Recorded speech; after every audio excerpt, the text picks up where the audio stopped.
Em primeiro lugar, eu quero agradecer mais uma vez o merecido convite em nome de meu amigo Paulo e estendo esse agradecimento a todos os trabalhadores da casa.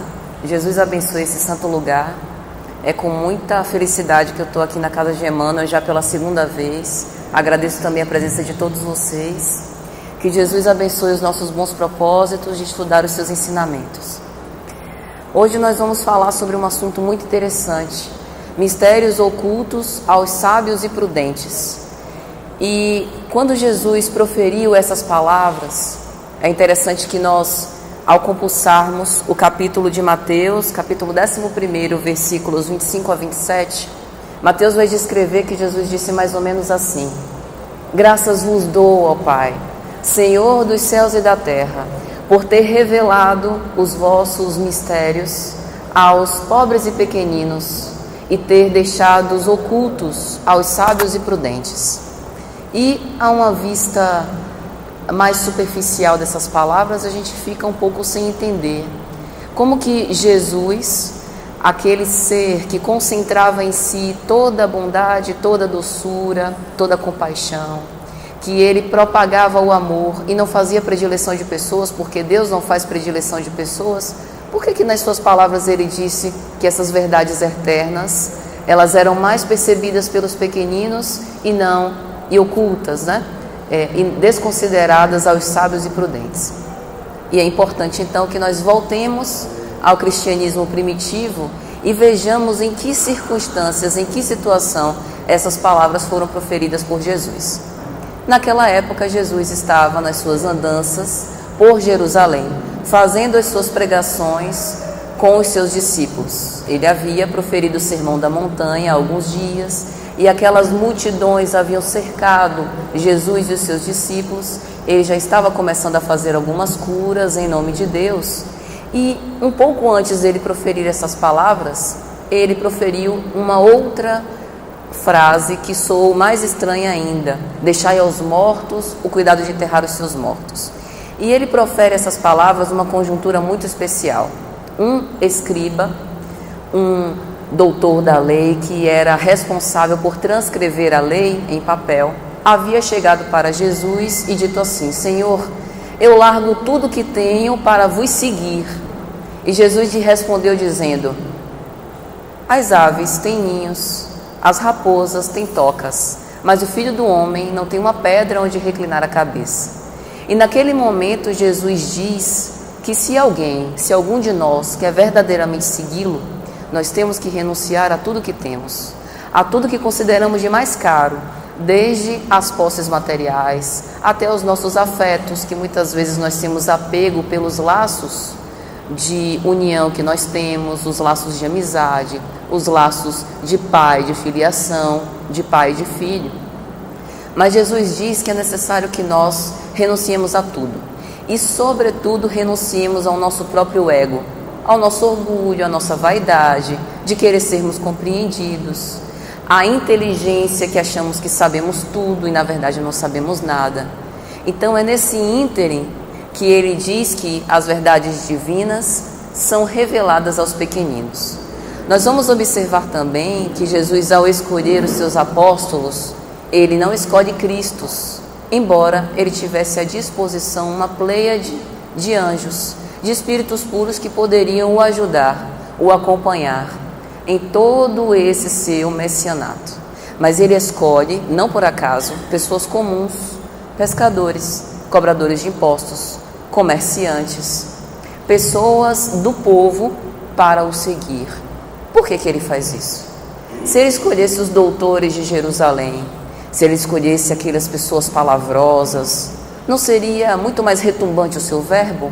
Eram pessoas que já eram eloquentes, que tinham o poder da oratória, então elas teriam o poder de convencer as massas, muito mais do que pescadores comuns, rúdicos. Mas ele escolhe não por acaso. Ele escolhe porque se ele elegesse essas pessoas, nós não teríamos identificação com os seus apóstolos. Então ele escolhe as pessoas simples para que nós pudéssemos nos identificar em propósitos. E para que ele não relegasse as grandes blandícias de paz do reino dos céus apenas àqueles que têm o poder transitório do mundo, seja o poder intelectual, seja o poder das riquezas.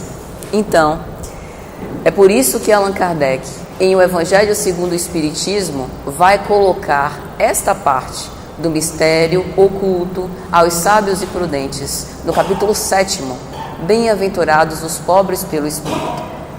Para que nós possamos abrir o nosso coração às verdades eternas, é necessário que nós sejamos pobres pelo Espírito. E se nós recorrermos ao Sermão da Montanha, vamos ver que essa é a primeira bem-aventurança. Não adianta, sem a humildade, nós podemos ornar o nosso espírito de virtudes e, em verdade, como se nós vestíssemos um hábito para disfarçar as nossas imperfeições, de nada valerá. O que eu estou querendo dizer? Mais vale nenhuma virtude com a humildade do que todas com orgulho. Allan Kardec vai dizer isso em O Livro dos Espíritos. Então é por isso que Jesus elege ser pobre pelo Espírito como a primeira bem-aventurança. Primeiro ele está querendo dizer que a gente não precisa de nenhum recurso externo para entender a lei de Deus. É necessário apenas querer, é necessário sentir. A fé, ela transpassa de uma crença, ela é uma vivência emocional. Porque se nós não quisermos acreditar em algo, basta não ter um esforço de vontade. Mas a fé é eu saber que deve existir algo superior a tudo que eu consigo ver, a tudo que é material, que é responsável por organizar tudo no mundo. Portanto, eu não posso ter fé se eu não for humilde. E da mesma forma, eu não posso amar os meus irmãos, amar a mim mesmo e amar a Deus se eu não for humilde. Porque no momento em que eu não sou humilde, que eu sou orgulhosa, eu me equiparo à divindade. Eu me acho com tanto poder, com tanta inteligência, com tanta sapiência quanto Deus. Mas quando eu me torno humilde, eu sei que há algo superior a mim, superior a todos nós, que é responsável por organizar e por governar tudo quanto existe. E aí, quando nós pensamos isso dos mistérios ocultos aos sábios e prudentes, nós pensamos, se para um pescador, para um cobrador de imposto, para uma pessoa simples, é mais fácil compreender as verdades divinas, isso é um contrassenso, porque aquele que tem todo o acesso à inteligência, às letras, ele não teria mais cabedal de conhecimento, não teria mais inteligência para entender as verdades sobre a vida? Vamos ver que não. Por exemplo, quando Nicodemos, um doutor da lei, encontra-se com Jesus, ele decide encontrar-se com Jesus na surdina, na calada da noite, e o procura. Mestre, eu estou aqui diante de vós porque eu tenho passado todos esses anos estudando a lei e os profetas, mas eu tenho uma dúvida que nunca eu consegui dirimir, e eu venho até vós por reconhecer que sois o Messias, para que possais me tirar essa dúvida. É o seguinte: o que é o reino dos céus? Eu não consegui logicar, raciocinando eu não consegui chegar a essa equação. O que é o reino dos céus? E Jesus lhe responde: Nicodemos, em verdade vos digo que aquele que não nascer de novo não poderá ver o reino dos céus. E vos digo mais: aquele que não nascer da água e do Espírito não poderá entrar no reino dos céus.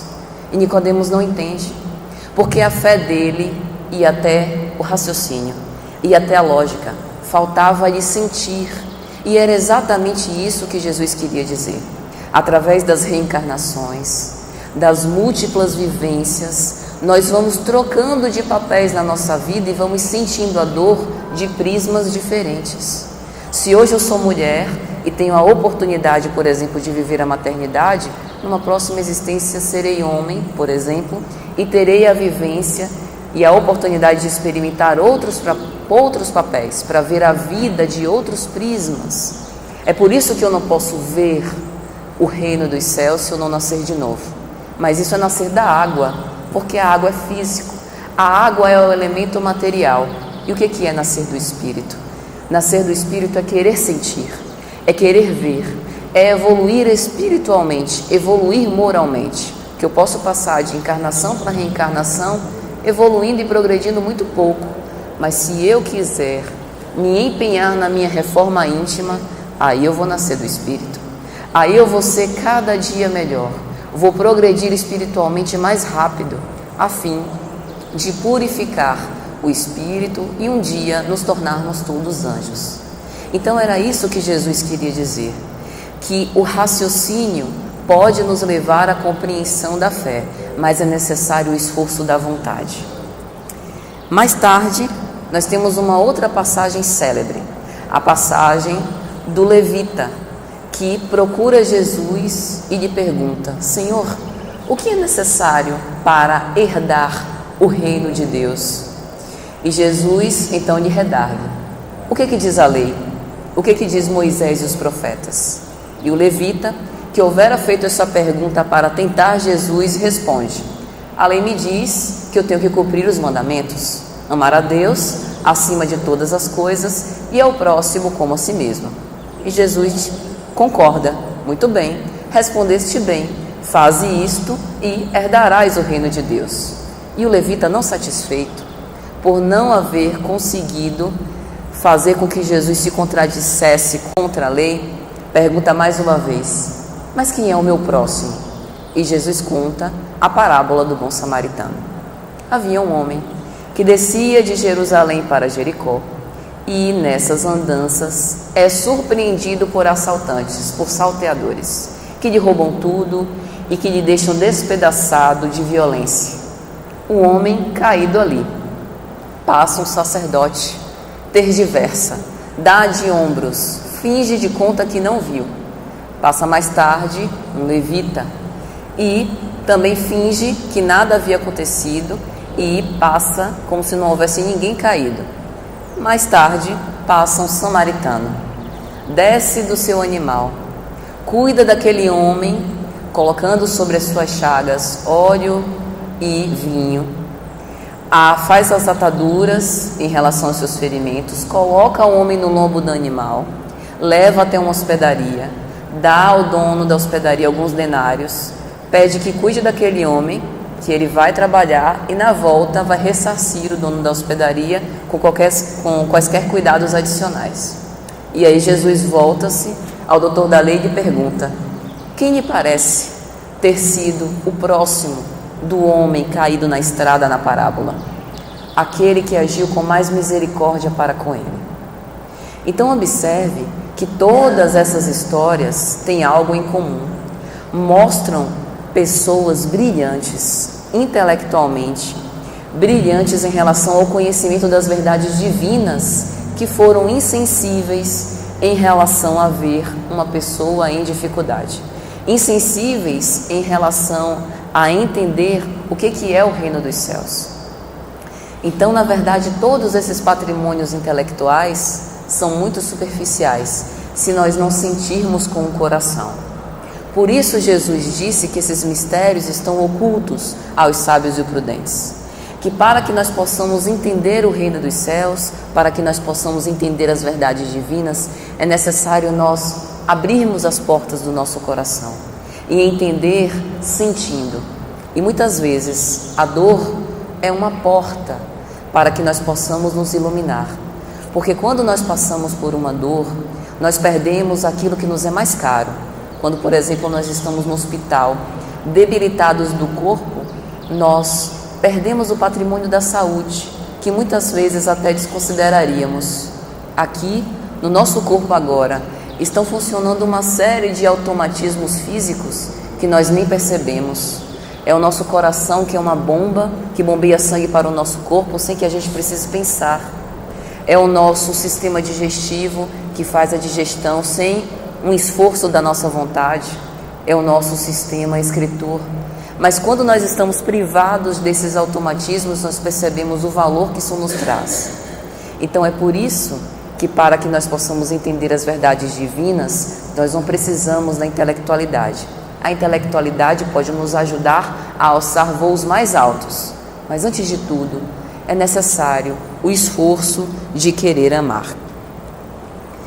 E aí, Allan Kardec, nesse capítulo 7, quando ele vai falar dos pobres pelo Espírito, ele pergunta: mas isso dos mistérios estar oculto aos sábios e prudentes, Deus não poderia forçar fazer com que os sábios e prudentes estivessem constrangidos, ou seja, Deus não poderia mostrar o seu poder através de um fenômeno para convencer a todos? Poderia, mas se fizesse isso não seria Deus, porque Deus não violenta nenhum de nós. Ele quer que nós, por nosso próprio esforço e vontade, percebamos que existe algo maior, que é a lei divina, que rege tudo quanto existe, e quer que nós nos esforcemos para esta compreensão, a fim de que através do nosso próprio esforço nós possamos lograr alcançá-lo, nos purificarmos, como Jesus fez há milhares de anos. E aí nós pensamos em outra parábola, a parábola do mal rico, que também é contada em O Evangelho segundo o Espiritismo. Conta a parábola que um rico era vestido de púrpura e linho, dos melhores provimentos materiais que podiam existir. E um pobre, cheio de chagas, estava deitado às portas da casa desse rico. Esse pobre era Lázaro.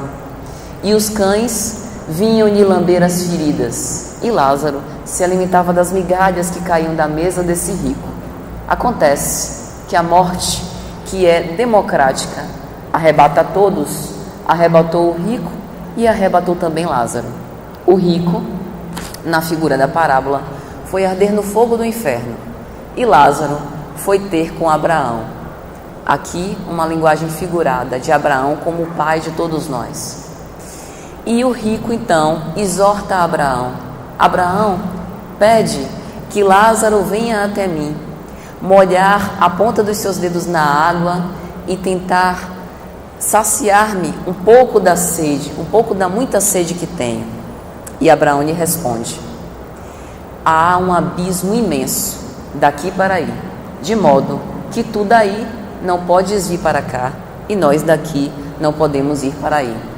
E o rico então pede mais uma vez: então, Abraão, eu vos peço que vá até a casa do meu pai, onde eu tenho outros irmãos, e conte essas coisas, conte dos padecimentos pelos quais eu sofro, para que eles não repitam os meus erros. E Abraão responde de uma forma emblemática: eles têm Moisés e os profetas, que acreditem neles, porque ainda que um dos mortos ressuscitasse, eles não acreditariam.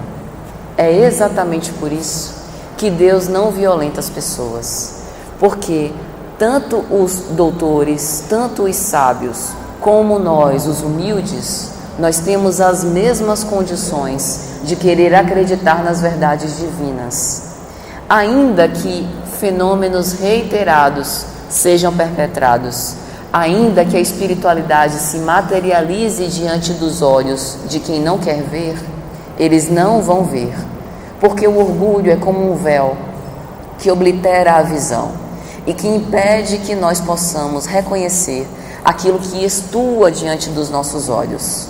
Vejam como ocorreu a eclosão do Espiritismo. No início do século XIX, Allan Kardec se reúne com diversos médiuns e começam os fenômenos de materialização.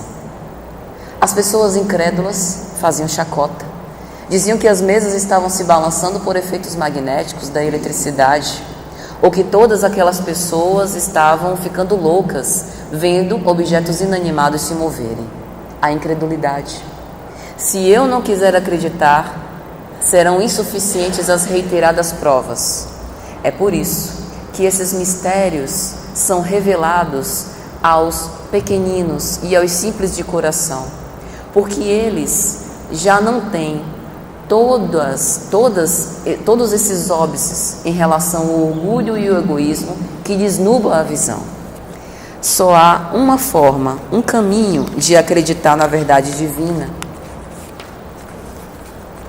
porque é através dessa crença que eles vão obter consolação em relação às suas próprias dores. E aí, na obra Brasil, Coração do Mundo, Pátria do Evangelho, o espírito Humberto de Campos, no capítulo 1, ele vai dizer assim: no solo eram os silvícolas humildes e simples, aguardando uma era nova, com seu largo potencial de energia e bondade. Para esta terra maravilhosa e bendita será transplantada a árvore do meu evangelho de piedade e de amor. Nessa obra, Humberto de Campos vai narrar por que o Brasil, segundo ele, nessa concepção, foi eleito o coração do mundo e a pátria do Evangelho. Jesus se reúne com os seus emissários, Iléu e Ismael, e percebe nos simples e puros de coração, que eram os silvícolas que habitavam o Brasil, um pouco antes de ser descobertos, seus indígenas, ele percebe que naqueles corações simples e humildes, Jesus poderia plantar novamente as suas sementes das árvores fecundas de amor e de paz para que o Evangelho florescesse. Observe que há mais de 20 séculos atrás, Jesus houvera escolhido entre os hebreus, que já tinham escolhido o monoteísmo para a sua fé, a terra fértil para plantar os seus ensinamentos. Mas observe que essas sementes vieram a frutificar anos e anos mais tarde. Então ele escolhe de novo uma terra com os humildes e simples de coração para que ele possa plantar o seu evangelho de amor e mais tarde dar frutos. E isso guarda toda a semelhança com essa passagem que nós falamos aqui no início. Ele escolhe os simples e humildes porque ele percebe que esse terreno da humildade é fértil o suficiente para que através da fé as bênçãos do amor possam ser frutificadas. Enquanto os orgulhosos se envaidecem em relação à inteligência que têm ou aos bens materiais que temporariamente possuem, eles não deixam espaço para que essas sementes do amor possam frutificar. Então é nesse sentido que as palavras de Jesus começam a ter algum nexo para cada um de nós. Deus não deseja abrir os nossos olhos à força. Então, nós que ainda estamos com este orgulho e este egoísmo e que ainda não conseguimos entregar o nosso coração com extrema pureza para as verdades divinas, haverá o tempo que nós nos cansaremos de todos os tormentos causados pela incredulidade e acreditaremos na vida eterna. Veja um exemplo. Emmanuel, na obra Há 2000 anos, ele narra uma história que é a história dele mesmo, quando ele encarna como senador romano Públio Lentulus. Ele vem na opulência, como senador romano, então fazendo parte do patriciado romano, tendo toda a riqueza ao seu dispor, vem com o patrimônio da inteligência, para que no momento crucial da sua vida, no momento em que ele encontra-se com Jesus, ele possa renunciar a tudo para seguir o Mestre. E ele tem esse encontro com Jesus. A sua filha, Flávia, ela tem uma doença, uma lepra, que os médicos daquela ocasião, daquelas circunstâncias, não conseguem ter nenhum tratamento eficaz para debelar a doença. E ele, pressionado também pela esposa, procura o profeta de Nazaré a fim de conseguir alguma cura para a sua filha. Vamos nos lembrar que naquela época Jesus estava fazendo a cura aos leprosos, cura aos paralíticos, então ele de alguma sorte imaginou que a sua filha também poderia ser beneficiada. Ele encontra-se com Jesus e Jesus lhe pergunta: senador, por que me procuras? E a partir desse momento, todo o diálogo que ele tem com o mestre é apenas mental.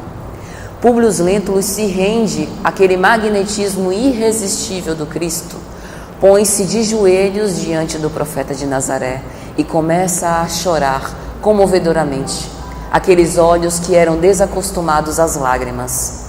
E ele começa a perceber que realmente deve haver algo maior do que tudo material quanto existe, algo maior do que a própria opulência de Roma, e que aquele poder estava sintetizado, simbolizado na figura do profeta de Nazaré diante dele. Mas o orgulho da raça, o fato dele ter o poder transitório como senador de Roma, lhe faz ser um óbice, lhe faz uma cortina perante os seus próprios olhos, e ele não renuncia. Repugna a razão. Renunciar naquele momento para Públio Lentulus era abrir mão de muita coisa. Era abrir mão das suas riquezas, era abrir mão do seu orgulho farisaico, era abrir mão da sua vaidade. para ele é muito. E ele só consegue capitular todos esses seus equívocos mais de 1.500 anos depois, quase 2.000 anos depois. Então observe que, mesmo que aparentemente todas essas palavras não causam um efeito imediato aos orgulhosos, aos egoístas, essa semente vai cair no terreno e vai germinar e frutificar anos mais tarde. Nada está perdido. Então, mesmo que hoje essas pessoas não consigam compreender essas verdades divinas, no futuro próximo isso irá frutificar e vai render bons produtos ao seu tempo. Quando nós observamos, por exemplo, as provas de reencarnação, nós vemos que há diversas provas contundentes provando que a reencarnação existe. Cientistas se debruçaram ao redor disso. Por exemplo, o Dr. Hernani Guimarães Andrade, brasileiro, engenheiro civil, foi o primeiro a estabelecer um método científico para provar a reencarnação. Ele reuniu milhares de médiuns e ele não utilizou recursos como regressão de memória, como fazer sessões mediúnicas para que a pessoa voltasse até aquelas existências anteriores. Ele utilizou um método científico de entrevistas. Então ele entrevistou aquelas pessoas que participaram da sua pesquisa, entrevistou pessoas que eram próximas dos entrevistados e começou a ver alguma similitude em relação a tendências das pessoas naquela vida, algo que só poderia ser respondido, só poderia ter lógica se houvesse a reencarnação. O Dr. Louis Figuier, na França, ele estudou a diversidade de qualidade das Eneias inatas. Por que nós vemos pessoas, crianças, que aos 5, 6 anos conseguem desenrolar, conseguem tocar notas no piano sem que nunca tinham tido aulas de piano antes? Apenas pensando na reencarnação, nós temos uma explicação lógica para essas coisas. Dr. Ian Stevenson, no Canadá, em que estudou o relacionamento da mente e cérebro e também o surgimento de marcas de nascença, o que ainda para a nossa medicina atual é um grande emblema, um grande dilema. Também a reencarnação foi a única suposição, a única hipótese, a única resposta lógica para tudo isso. Então observe que mesmo em relação à reencarnação, nós temos sucessivas provas. São estudos científicos que nada tem de mágico, nada tem de utópico. São estudos conduzidos através do método científico real e que podem ser repetidos em qualquer lugar, dadas as devidas circunstâncias que nos levam até um raciocínio lógico que a reencarnação existe. Mas mesmo diante de tantas evidências reais e contundentes, há pessoas que não acreditam na reencarnação. É por isso que os mistérios estão ocultos aos sábios e prudentes. Os mistérios, eles só são revelados aos puros de coração. Porque para que nós compreendamos algo, é necessário o esforço da vontade. É necessário que nós queiramos ver. E quando nós falamos disso, nós nos lembramos que quando Allan Kardec, em 1857, vai escrever o Livro dos Espíritos, na parte 3ª, quando ele vai falar da lei divino-natural, ele vai perguntar assim: visto que Jesus ensinou as verdadeiras leis de Deus, o que os Espíritos têm a nos ensinar? Essa é uma pergunta essencialmente interessante. Em outras palavras, os Espíritos vêm a nos ensinar alguma moral nova ou é a própria moral do Cristo? E os Espíritos respondem assim, questão 627, a nossa missão é impressionar os olhos e os ouvidos para confundir os orgulhosos e desmascarar os hipócritas, aqueles que tomam as aparências da virtude e da religião para ocultarem as suas torpezas. E aqui pensamos que a espiritualidade não se refere apenas aos fenômenos mediúnicos, mas sobretudo porque os Espíritos, eles nos oferecem as lições de Jesus faladas de uma forma frontal. Se Jesus, há mais de 2000 anos, falava muitas vezes por parábolas, os espíritos respondem às perguntas de Kardec de uma forma completamente clara. Isso significa que os orgulhosos e hipócritas de outrora, os fariseus, que eram arraigados aos rituais e aos dogmas, agora não têm mais esses rituais e os dogmas. Agora, as lições de amor de Jesus, elas são claras, frontais. E nós não podemos mais ocultar as nossas hipocrisias em dogmas ou rituais, porque Jesus aboliu os rituais. No momento em que ele diz que são bem-aventurados os pobres pelo Espírito, porque é destes o reino dos céus, ele diz que nós não precisamos de intermediários. Então todos os sacerdotes do templo, eles têm o seu papel nesse momento desmerecido. Eles são iguais a nós. Deus não faz predileção de pessoas, então não existem pessoas especiais que têm um contato mais direto com Deus e que precisam ser os nossos intermediários em relação ao Pai. Nós temos a comunicação direta com Deus, cada um de nós, porque o reino dos céus, e isso foi o que Nicodemos não entendeu, é um lugar que está dentro do nosso coração. É uma construção divina dentro do nosso próprio coração.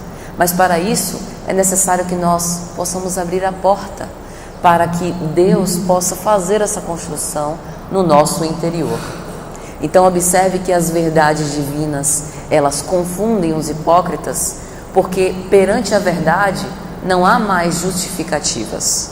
A verdade frontal e direta, ela não pode mais ser disfarçada. E por isso é tão importante a humildade. A humildade, que é uma virtude tão esquecida entre nós.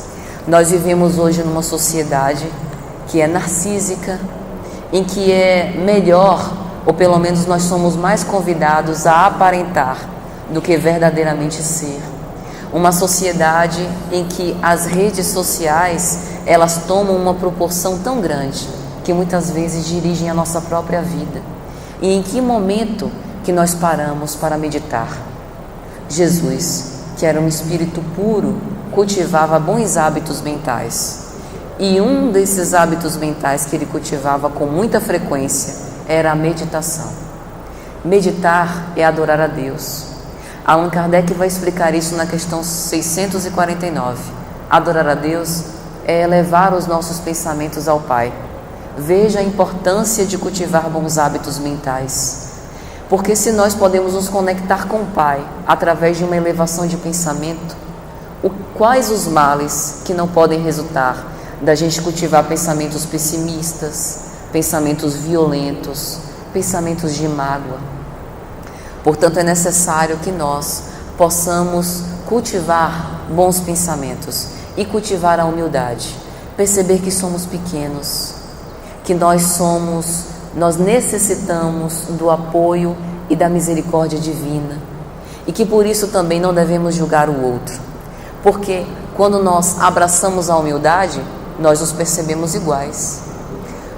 O fruto, ou melhor, a comida que chega no prato, na minha mesa, ela provê do mesmo seio da terra que abastece a mesa de todos vocês.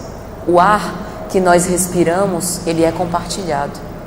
Então não há nenhuma predileção minha em relação a vocês ou vice-versa perante o Pai. Somos todos filhos de um mesmo Pai. Somos todos devedores da misericórdia divina.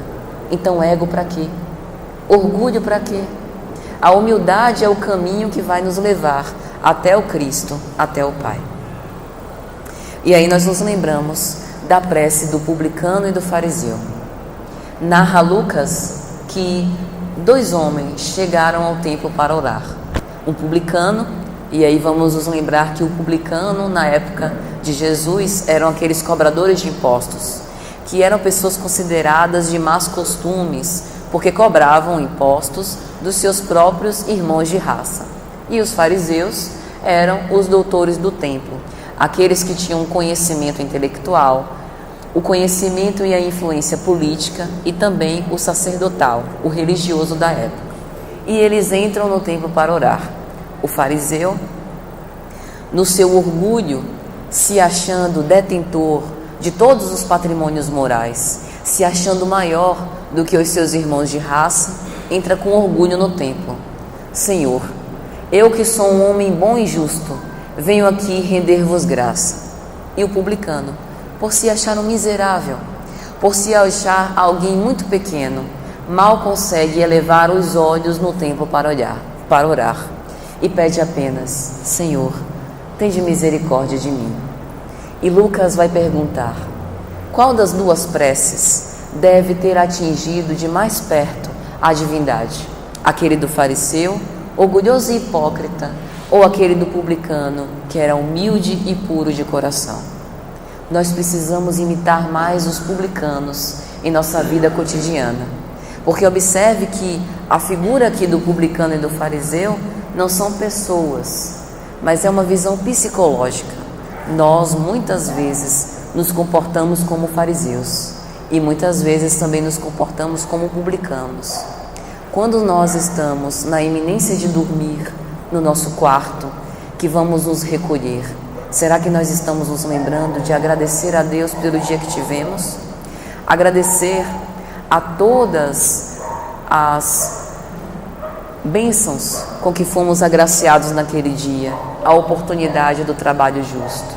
Agradecer a todos os nossos afetos, a todos os livramentos que Deus nos deu. Será que nós, neste momento, nós pensamos em nossos atos e qualificamos aqueles que foram atos bons e que queremos repetir no dia seguinte, e aqueles atos que não nos cabe mais e que nós não queremos voltar a cometer? Isso é viver como publicano, é reconhecer-se pequeno. O apóstolo Paulo, ele já dizia em suas epístolas: é quando sou fraco que eu me faço forte. E é justamente isso que Jesus nos exorta, que nós queiramos ser pequenos para que possamos assomar como grandes no reino dos céus, porque são os pequenos que conseguem penetrar nas verdades divinas e compreendê-las. Nós vemos então que o indivíduo orgulhoso só reconhece as suas próprias necessidades e não consegue perceber algo maior. E André Luiz vai sintetizar isso como uma casa mental. Ele vai dizer que a organização psíquica de cada um de nós pode ser comparada a uma casa de 3 andares. No andar mais baixo, no andar mais raso, nós temos os instintos mais primários. São aqueles nossos imperativos de raiva, de ódio, de mágoa, dos prazeres mais sensoriais. E aí ele vai dizer que com o esforço da nossa vontade, nós podemos passar do térreo para o primeiro pavimento da casa. Então o primeiro pavimento da casa é a nossa consciência, a nossa vontade. Eu reconheço que aqueles instintos e aqueles prazeres sensoriais não me satisfazem mais e agora eu busco por algo melhor. Então, através do meu esforço de vontade, eu quero subir para o último pavimento, para o segundo andar. E no segundo andar vão estar os nossos ideais superiores.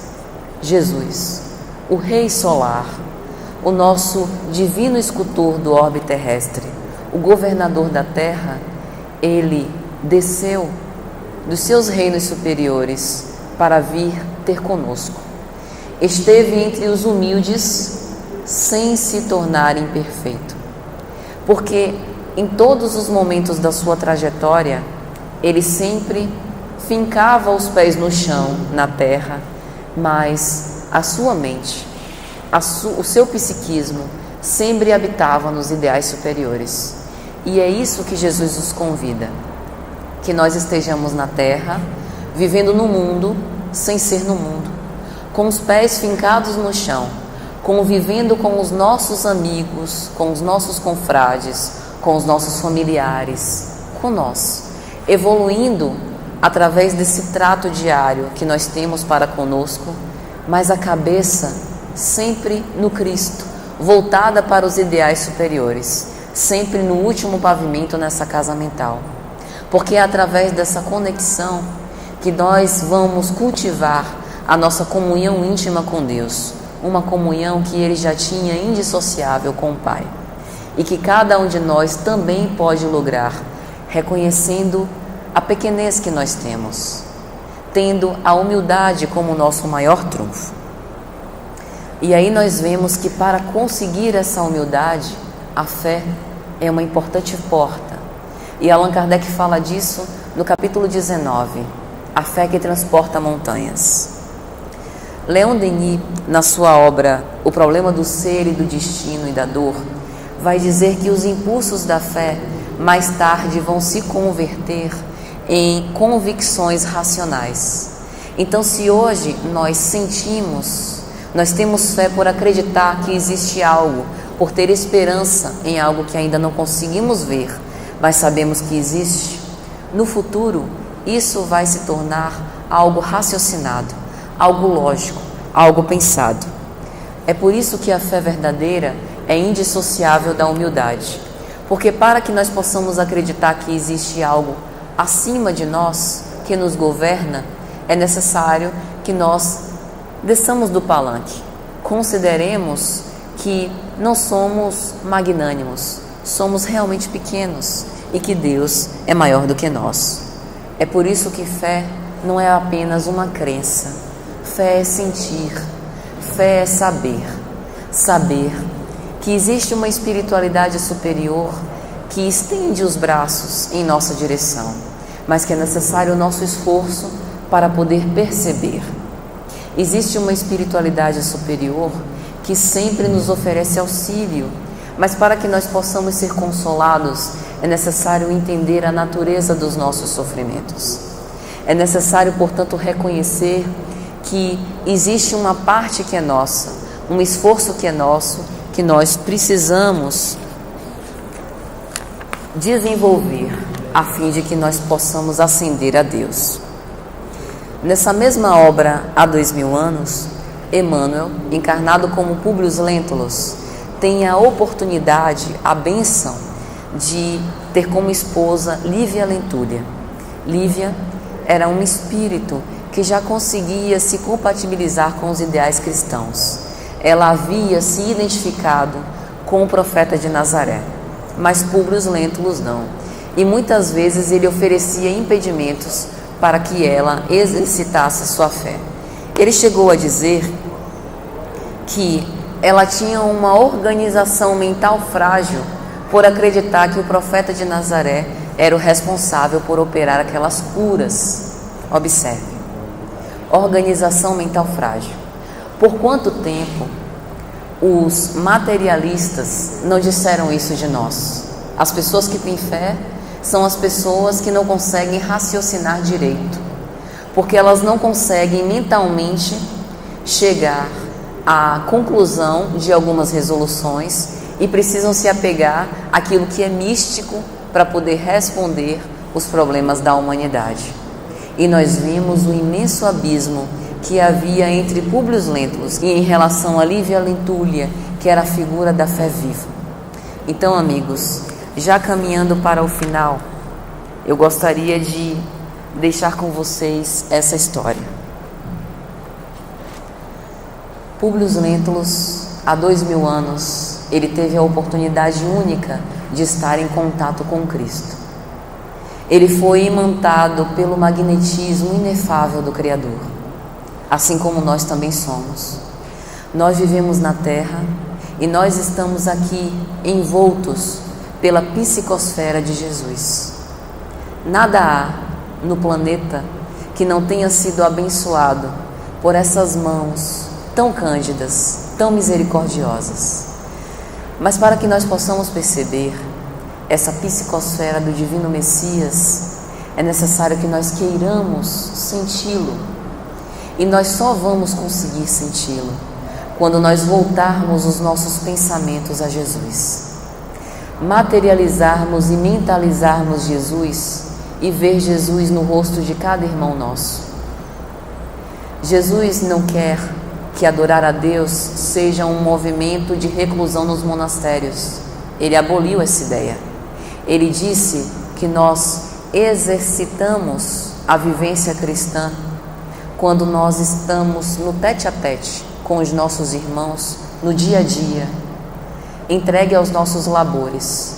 Mas no momento em que nós identificamos no rosto de cada irmão o rosto de Jesus, fica mais fácil amar ao próximo como a nós mesmos, porque nós percebemos que é através do outro que nós conseguimos ascender ao Cristo. O amor, ele nasce na humildade. Então que nós possamos reconhecer que acima de todos nós, acima dos nossos prazeres, das nossas intenções de saciedade, existe uma saciedade que só o Mestre pode nos dar, uma sede que só Ele nos pode aplacar. Nós temos os ensinamentos de Jesus através do seu Evangelho de amor, através da codificação espírita, e é necessário que nós possamos digerir esses ensinamentos, aplicando-os reiteradamente no nosso dia a dia. Aí, nós poderemos contemplar todas as belezas da criação e perceber que existe uma ligação íntima com a comunhão divina. Através desse movimento de ver Jesus em todos os homens, nós vamos poder ressignificar a dor, porque o sofrimento transitório pelo qual nós passamos agora é apenas uma oportunidade de perceber as bênçãos de Deus que chegam até nós por todas as portas. Tudo passa, nunca nos esqueçamos disso.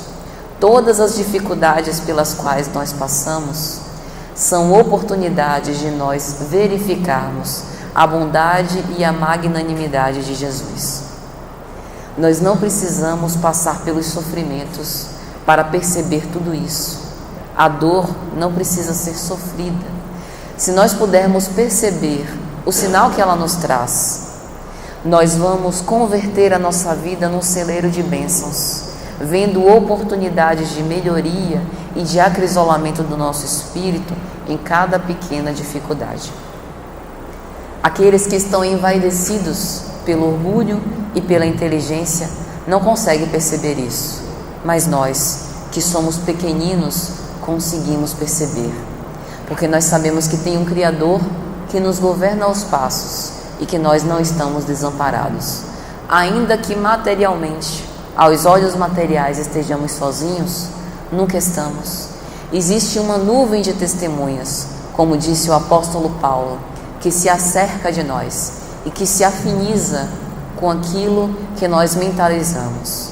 Que nós então possamos mentalizar os ideais superiores, possamos nos afinar com o Divino Mestre Jesus, a fim de que se assenhoreiem de nós espíritos bons dessa espiritualidade amiga que não cansa de nos consolar e de derramar bênçãos em nossa direção. Que o nosso Senhor Jesus Cristo nos abençoe e que nós tenhamos coragem e força para poder entender e sentir os seus santos ensinamentos. Bom dia.